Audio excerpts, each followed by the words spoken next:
Corona के कुछ cases बढ़ रहे हैं, उसके ऊपर आज कल हमारे स्वास्थ्य मंत्री सौरभ जी ने मीटिंग ली थी पूरे स्वास्थ्य मंत्रालय की सभी एक्सपर्ट्स की।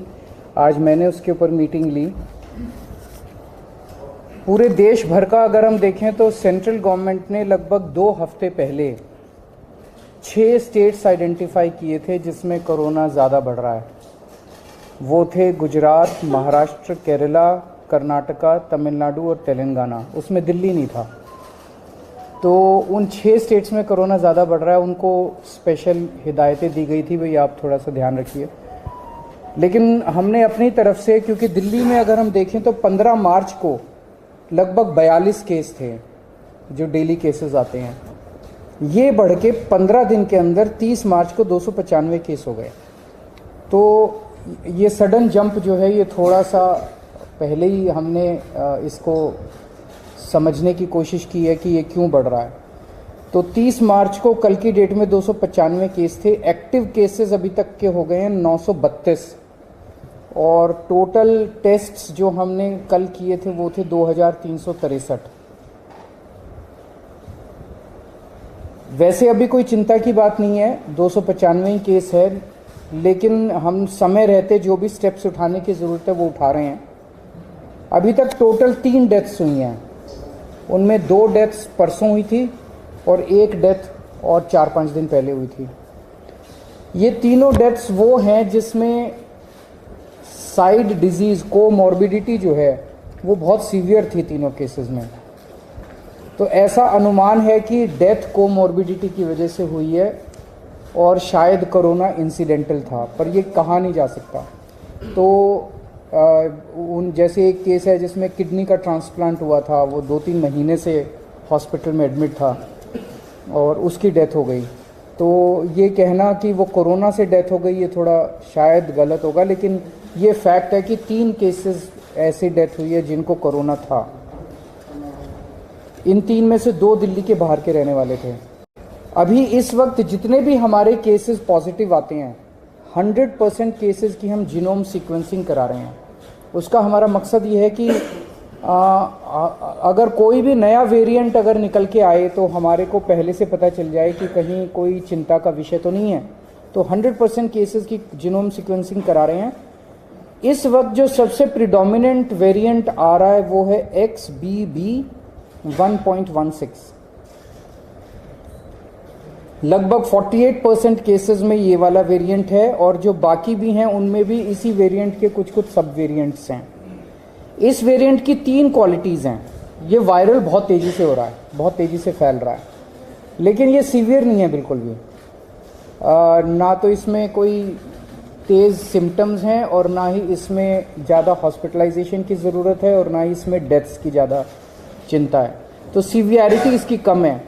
लेकिन इवेजन टू इम्यूनाइजेशन है कि अगर आपने वैक्सीन भी लगवा रखा है तो ये उसकी परवाह नहीं करता, ये उसके बावजूद भी ये इन्वेड कर जाता है। एक जो हम लोग दिल्ली में कर रहे हैं कि सीवेज जो है उससे हम एडवांस में पता करने की कोशिश करते हैं कि कहीं कोरोना तो नहीं आ रहा। तो मिड फरवरी तक जितने हम सीवेज के 7-8 जगह से पूरी दिल्ली में सैंपल उठाते हैं सीवेज के और उनको टेस्ट करते हैं। पहले अगर कोरोना आता है तो पहले सीवेज में कोरोना डिटेक्ट होना चालू हो जाता है।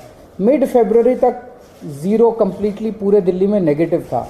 उसके बाद से धीरे धीरे पॉजिटिव कुछ सैंपल्स में आना चालू हुआ और पिछले 15 दिन में अब ये सीवेज में पॉजिटिव इसके वो निकल के आ रहे हैं।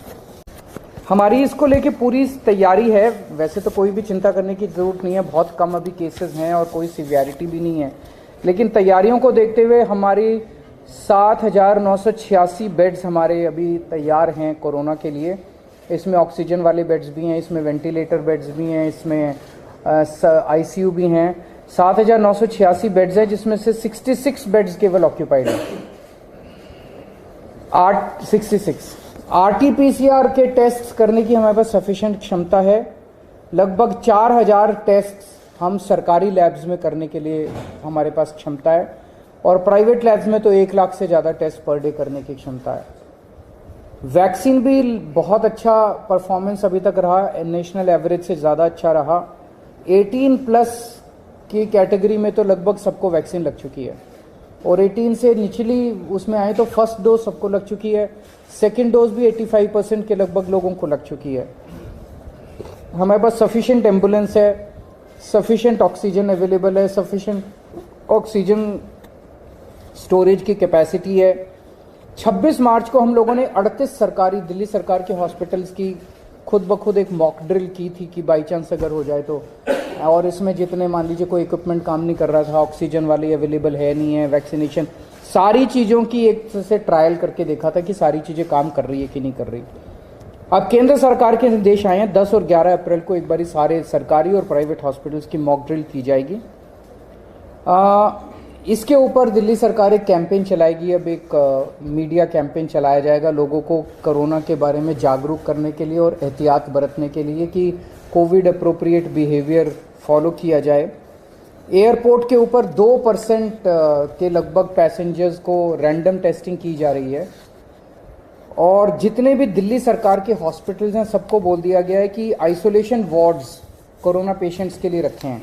कहीं ऐसा ना हो कि किसी को बहुत सीरियस, मान लिया ILBS में किसी को किडनी ट्रांसप्लांट हुआ, उसको कोरोना हो गया, अब उसको कोरोना वाले हॉस्पिटल में नहीं ले जाएंगे हम, वहीं पे अगर आइसोलेशन बेड होगा तो वहीं पे उसको एक अलग वार्ड में कर देंगे, तो उसका कोरोना का, किडनी का भी ट्रीटमेंट होता रहेगा और उसका कोरोना।